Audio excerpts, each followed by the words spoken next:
Assalamualaikum warahmatullahi wabarakatuh. Perkenalkan, nama saya Trihanani SEMSG. Saya merupakan dosen akuntansi pada Universitas Mataram.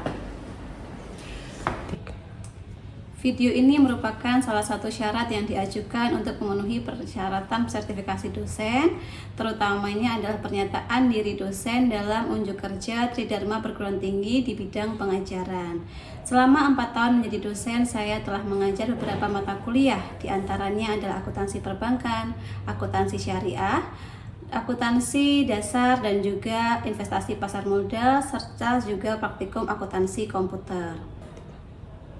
Pada kesempatan kali ini saya akan menunjukkan bagaimana proses pengajaran pada akuntansi perbankan yang menjadi pokok utama mata kuliah yang saya ampu.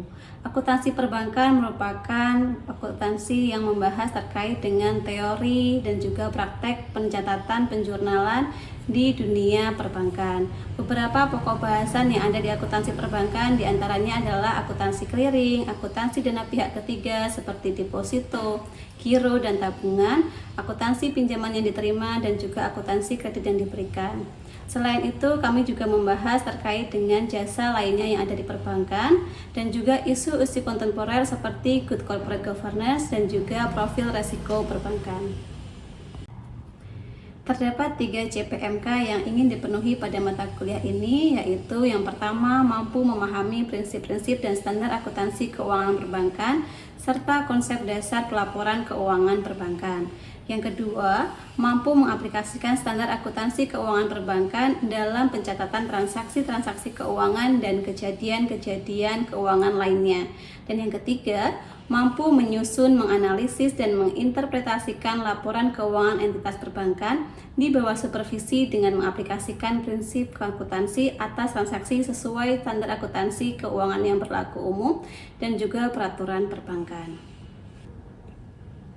Mata kuliah akuntansi perbankan merupakan mata kuliah dengan bobot 3 SKS yang terdiri dari 14 kali pertemuan tatap muka, 1 kali UTS, dan juga 1 kali ujian akhir semester.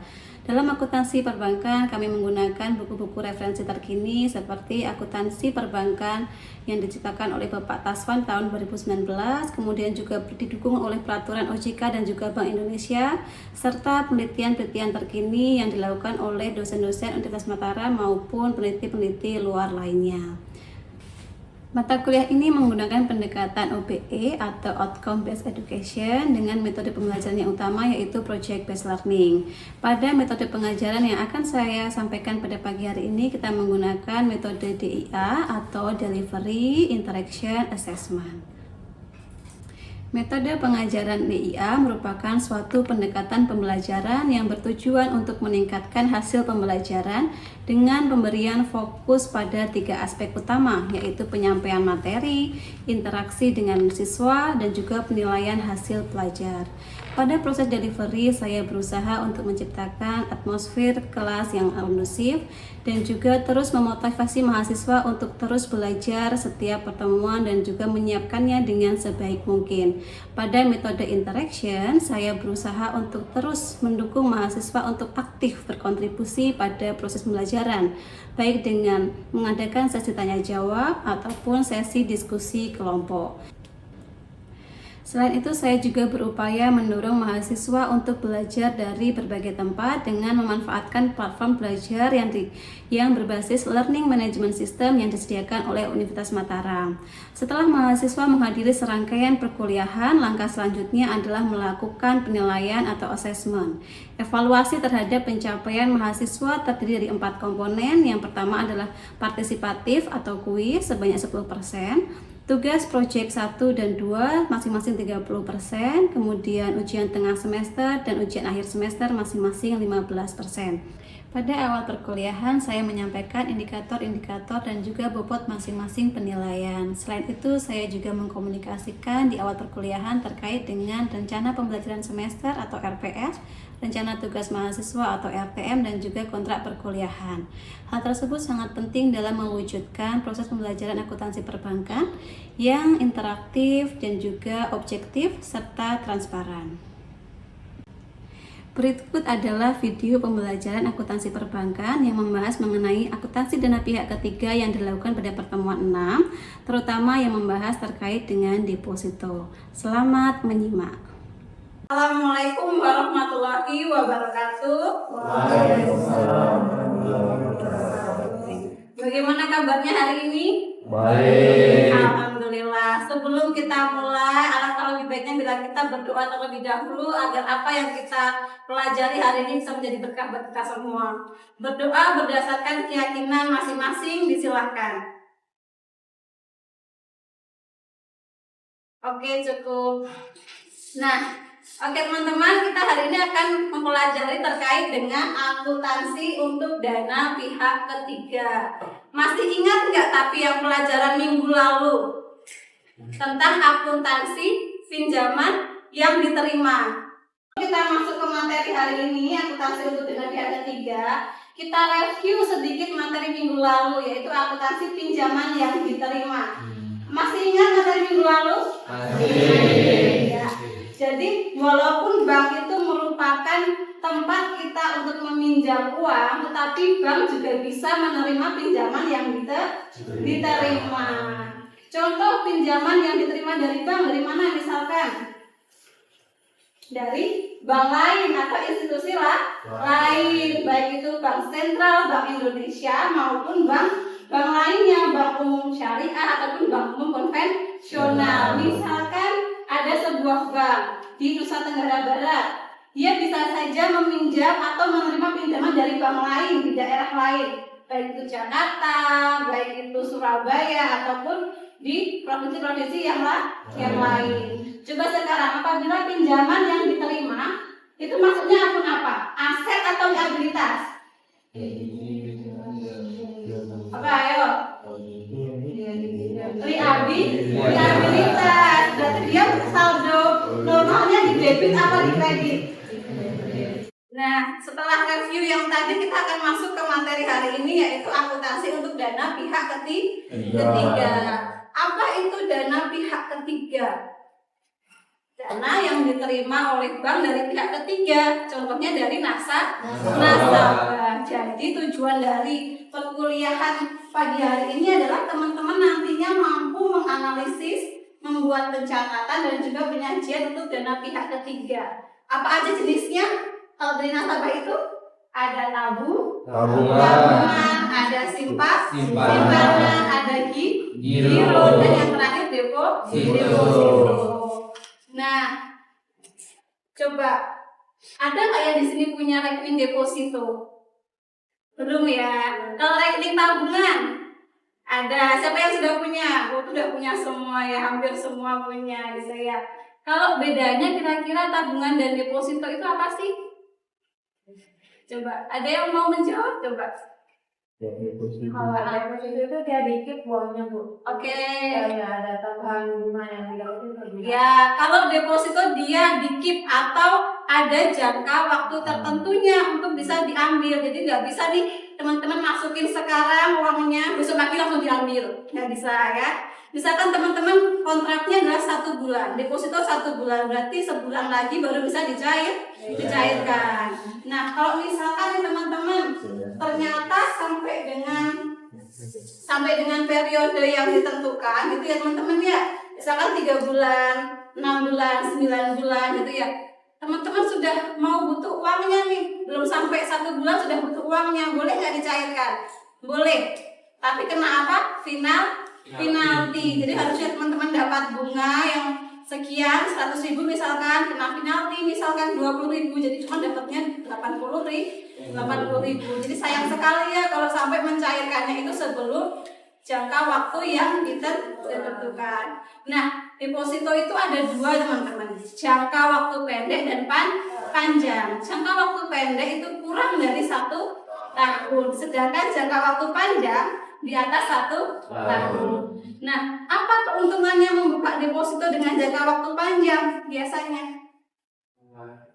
bunganya lebih besar, betul. Bunganya lebih tinggi sehingga nasabah lebih diuntungkan. Nah, tetapi bagi bank dia juga diuntungkan, dia mendapatkan sumber dana untuk disalurkan kredit ke nasabah yang lain, gitu ya. Nah, untuk membuka deposito berjangka, teman-teman bisa menggunakan banyak hal. Yang pertama pakai uang tunai, yang kedua cek, betul. Dilihat giro bisa juga, bisa ya, atau BG. Nah, apa yang nggak bisa misalkan bawa apa gitu? Ya betul, bawa daun ya emang nggak bisa ya, pasti ya. Misalkan saham langsung dijadiin tabungan, nggak bisa ya, atau deposito harus dicairkan dulu. Jadi yang bisa itu tadi uang tunai, wesel, dilihat giro, ataupun simpanan yang ada di bank tersebut. Nah, ini ada contoh soalnya teman-teman. Contohnya adalah Reni membuka deposito berjangka di Bank Niaga Semarang sebesar 50 juta dengan jangka waktu 3 bulan dan bunga 18%. Untuk itu, Reni mencairkan biliet giro atas nama Reni sebesar 20 juta, kemudian cek 10 juta, transfer masuk 10 juta dan sisanya tunai. Berarti berapa sisanya? Ya betul, 50 juta dikurangin 20 juta, kurangin 10 juta, kurangin 10 juta. Berarti yang tunai 10 juta. Sehingga totalnya depositonya 50 juta. Lalu gimana ini mencatatnya teman-teman kalau pembukaan deposito? Ingat, deposito bagi nasabah itu bagi bank dia apa? Liabilitas atau aset?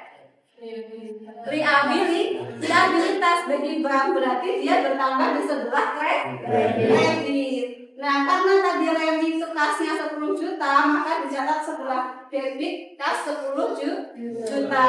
Terus tadi ingat dia membawa apa lagi? Cek enggak? Iya kan? Cek dari Bank Bandung, maka LAK cabang Bandung 10 juta dan juga giro Sinta 10 juta dan juga giro Reni 20 juta. Sehingga totalnya berapa? 50 juta. Nah, sampai sini dulu ada pertanyaan teman-teman? Oke, Pak Rel, silahkan. Oke, tadi kan ada deposito jangka pendek dan jangka panjang ya. Di mana jangka pendek itu kurang dari 2 tahun, terus yang panjang tuh lebih dari setahun. Kalau misalnya kita pakai 13 bulan tuh maksudnya di mana tuh? Oke, kalau 13 bulan dia termasuk yang pendek atau yang panjang ya depositonya ya. Karena 13 bulan itu sudah di atas 1 tahun, maka dia masuk yang mana teman-teman? Yang panjang, walaupun cuma lebih satu bulan, dia termasuk deposito jangka panjang. Oke teman-teman, setelah kita tadi belajar mengenai bagaimana mencatat pembukaan akun deposito, sekarang kita akan belajar bagaimana sih kalau ada perpanjangan deposito, ya kan? Kadang-kadang nih deposito ini ada yang diperpanjang otomatis, tapi ada juga yang diperpanjangnya manual. Teman-teman harus konfirmasi ke bank, datang atau telepon kalau mau dikonfirmasi diperpanjang. Nah, apabila dia otomatis diperpanjang, namanya adalah automatic rollover atau ARO disingkat. Berarti ini teman-teman misalkan membuka deposito untuk 1 bulan, otomatis bila dia pakai sistemnya itu ARO, maka apabila sudah jatuh tempo akan otomatis langsung diperpanjang tanpa menunggu konfirmasi dari teman-teman, gitu ya. Tapi kalau yang manual perpanjangan biasa, maka baru akan diperpanjang bila teman-teman mengajukan perpanjangan. Nah, kalau kira-kira kalau teman-teman lebih suka yang ARO atau yang biasa? Yang biasa ya. Kenapa? Karena sudah langsung diperpanjang ya, bisa dipakai uangnya ya. Ya, itu salah satu keuntungannya ya. Kalau ARO mungkin sangat cocok untuk orang-orang yang punya kesibukan tinggi, sehingga kalau dia lupa memperpanjang, dia bisa langsung diperpanjang. Nah, kalau misalkan dia diperpanjang, maka mencatatnya adalah sebelah debit deposito berjangka sama nominalnya 50 juta seperti tadi Reni ya. Kemudian kreditnya juga sama, deposito berjangka yang baru 50 juta. Nah, kalau teman-teman ingin membuka deposito, pasti harus dipikirkan betul ya, apakah akan yang pakai perpanjangan otomatis atau yang perpanjangan biasa gitu ya. Nah, ini seperti seperti yang tadi ya, kalau misalkan nanti akan diambil nih depositonya sebelum jatuh tempo, maka teman-teman akan dikenakan penalti. Penaltinya seberapa Bu? 1% kah? 2% kah? Itu tergantung kebijakan banknya masing-masing. Ada yang dihitung dari sekian persen dari bunga sebelum pajak. Ada juga yang bunga setelah pajak. Ada juga yang dihitung berdasarkan persentase nominal depositonya. Jadi ada 3 metode ya teman-teman ya. Bunga sebelum pajak, bunga setelah pajak, dan juga nominal deposito. Itu akan tergantung dari masing-masing banknya, sehingga mungkin setiap bank itu berbeda-beda teman-teman gitu ya. Nah ini ada contohnya teman-teman. Contohnya Intan memiliki deposito berjangka di Bank Mitra Semarang senilai 10 juta dengan jangka waktu 6 bulan. Suku bunga 18%, deposito dibuka pada tanggal 31 Mei. Akan tetapi pada tanggal 30 Juni deposito dicairkan. Harusnya kalau 6 bulan, Mei itu sampai kapan? Berapa tuh? Juni, Juli, Agustus, September, Oktober, November harusnya baru bisa dicairkan. Tanggalnya sama ya, 31 November. Tetapi ini Juni sudah dicairkan. Berarti baru 1 bulan. Pertama-tama teman-teman hitung dulu bunganya itu berapa? Karena ini adalah sistemnya adalah penalti dihitung dari 20% dari bunga sebelum pajak. Berarti kita hitung dulu bunga sebelum pajaknya berapa. Bunganya adalah 10 juta dikali berapa tadi? 18% dikali 1 bulan. 1 per 2 beras 150.000. Kemudian pajaknya jangan lupa, karena tadi pajak ada pajak ya, bunga sebelum pajak 15% dikali 150.000 menjadi 22.500, sehingga penaltinya adalah 20% dikali 150.000 berapa? 30.000 ya. Jadi bunga deposito setelah pajak berapa kira-kira teman-teman? 97.500. Lalu kita hitung nih, kira-kira penalti maksudnya ke debit atau ke kredit? Penalti buat nasabah itu kan beban. Yang menerima siapa? Bank. Berarti buat bank beban atau pendapatan? Pendapatan dicatat sebelah kredit. Pendapatan lain-lain penalti sebesar 30.000. Jangan lupa hutang PPh dicatat juga 22.500. Sisanya 10 juta 150.000 dikurangi pendapatan penalti 30.000 dikurangi hutang PPh 22.500, 10 juta 970.500 rupiah dicatat sebelah kas, sebelah kredit. Karena kasnya akan keluar karena dicairkan oleh nasabah. Oke, ada pertanyaan terkait dengan penalti deposito teman-teman? Oke, Nuya, mungkin suaranya bisa lebih keras, Nuya. Iya. Ada nggak deposito yang tidak ada penalti? Oke, adakah deposito yang tidak ada penalti ya? Kalau saya rasa itu sangat sulit ya teman-teman ya, karena penalti itu sebagai kebijakan untuk mengikat nasabah agar apa teman-teman? Komitmen. Nanti kalau tidak ada penalti mungkin nasabah tidak akan komitmen. Bisa diambil kapan saja gitu ya. Jadi hampir semua deposito itu ada penaltinya kalau diambil sebelum jangka waktu yang ditentukan seperti itu. Itu ya teman-teman ya. Jadi kalau teman-teman mau menentukan jangka waktu deposito karena ada penaltinya waktu diambil di sembarangan waktu, tolong dipikirkan betul berapa jangka waktu yang akan teman-teman pilih. 1 bulan, 3 bulan, 6 bulan, 9 bulan, atau 1 tahun. Dan karena deposito ini mirip dengan investasi ya teman-teman ya. Jadi pastikan membuka deposito itu dengan uang dingin, bukan uang yang akan digunakan pada mungkin jangka waktu depan.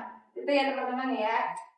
Oke, nah teman-teman, materi hari ini alhamdulillah sudah selesai. Kita sudah mempelajari bagaimana mencatat deposito, menghitung bunga deposito, kemudian menghitung metode-metode penalti yang mungkin didapatkan oleh nasabah. Nah, sekarang adalah saatnya teman-teman berlatih sejauh apa kemampuan teman-teman dengan mengerjakan post test ya teman-teman ya.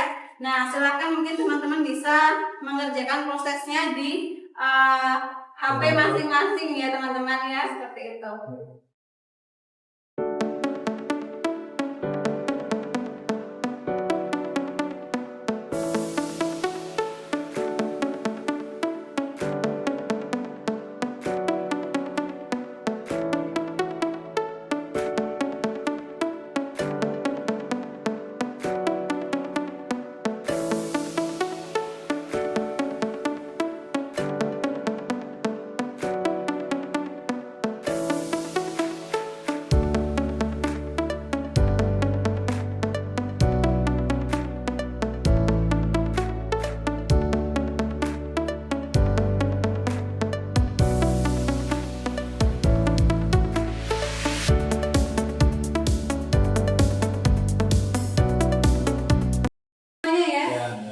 Nah, kita bahas ya.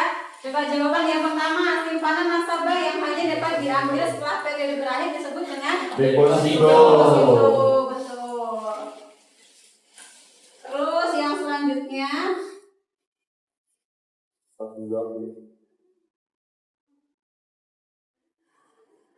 deposito, betul ya. Terus sistem deposito yang otomatis terpanjang disebut paruh. Kita lihat betul nggak? Oh iya betul. Terus ini mana ya yang pendek kecuali 13 bulan. 13 bulan, kita coba. Oh betul ya. Membuka deposito berjangka dapat dilakukan dengan hal berikut kecuali saham. Ya betul. Terus ini terakhir ya. Apabila seseorang membuka tabungan deposito secara tunai, maka akan dicatat sebagai berikut. Yang mana nih? Ya, debitnya kas, kreditnya deposito. Siapa yang betul semua? Banyak ya. Alhamdulillah. Oke, nah alhamdulillah kita sudah sampai di penghujung kelas ya teman-teman ya, penghujung waktu.